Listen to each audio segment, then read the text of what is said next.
కలలు కన్న కవలలు కళ్ల ముందు ఎన్నో ఏళ్లుగా పిల్లల కోసం కన్న కలలు ఒకే రోజు కవలల రూపంలో వాళ్ల కళ్ల ముందుంచారు డాక్టర్ పద్మజ గారు.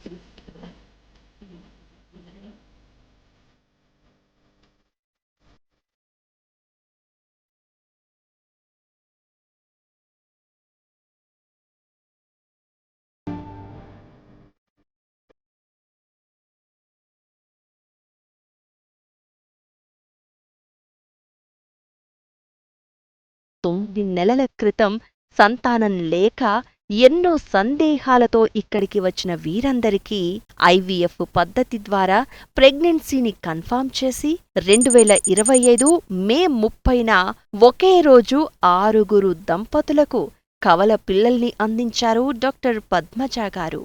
2025 సంవత్సరంలో ఈ మే 30 తారీఖు రోజున మన సెంటర్ లో మరో అరుదైన ఎంతో ఆనందమైన సంఘటన చోటు చేసుకుంది. 6గురికి ఇక్కడే ఐవీఎఫ్ చేయడం, ఇక్కడే డెలివరీ చేయడం, అందులో అందరికి ట్విన్స్ ని అందించడం అనేది అందరి కుటుంబాలతో పాటు మా అందరికి కూడా ఎంతో ఆనందంగా ఉంది. ఇక మాకు పిల్లలు పుట్టరు, మేమిక పిల్లల్ని కనలేము అనుకున్న దంపతులను ఇప్పుడు కవలలకు తల్లిదండ్రులను చేశారు డాక్టర్ పద్మజ గారు. మా పెళ్ళై 2011లో అయింది. 15 సంవత్సరాలే. ఈ మంచిర్యాల, కరీంనగర్, వరంగల్ అన్ని ట్రీట్మెంట్ చేసుకున్నాం. 6-7 సంవత్సరాలు తిరిగి మానేసినాం. కరీంనగర్ వచ్చి మేడం దగ్గర ట్రీట్మెంట్ తీసుకున్నాం. బాబు పాప ఇద్దరు పుట్టారు. మా టీం వచ్చేసి 80 మంది. 80 మందిలో మంచి సక్సెస్ఫుల్ రేట్ ఉంది. ఎక్కడ వాళ్ళు అక్కడ డెలివరీ అవుతున్నారు. మాతో పాటు 30-40 మంది ఇక్కడ డెలివరీ అయ్యారు. 13 సంవత్సరాలు అయింది. ఎక్కడ ఎన్ని హాస్పిటల్ తిరిగినా కానీ కాలేదు. దాదాపు మేము హైదరాబాద్ వెళ్ళినాం. నిజామాబాద్, హైదరాబాద్, మెదక్, సిరిసిల్ల ఏ డాక్టర్ గారు కూడా మాకు కన్ఫర్మ్ కాలేదు. ఇక్కడ వచ్చినాక 45 రోజులనే కన్ఫర్మ్ అయిపోయింది. ఇద్దరు ఒకసారి పెరిగిపోతారు, నీకు ఇంకొకరు అవసరం లేకుండా. ఒకరినే కనలేదు అని అన్నారు. కాకపోతే నేను ఇద్దరిని కనిపించలేదు. ఇద్దరు బాబులు, ఇద్దరు బాబులు. దాదాపుగా ఈ ఫ్లోర్ అంతా చూసుకుంటూ పోయి ఇద్దరు బాబులు సరికి ఎవ్వరు ఆగలేదు. కింది ఫ్లోర్ వచ్చి చూసి ఇద్దరు బాబులు కానీ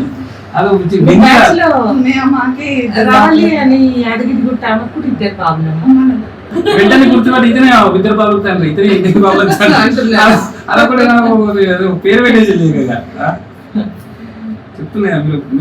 మరో సృష్టికర్త ఎక్కడ చూడలేదు ఇంత సక్సెస్ రేటు.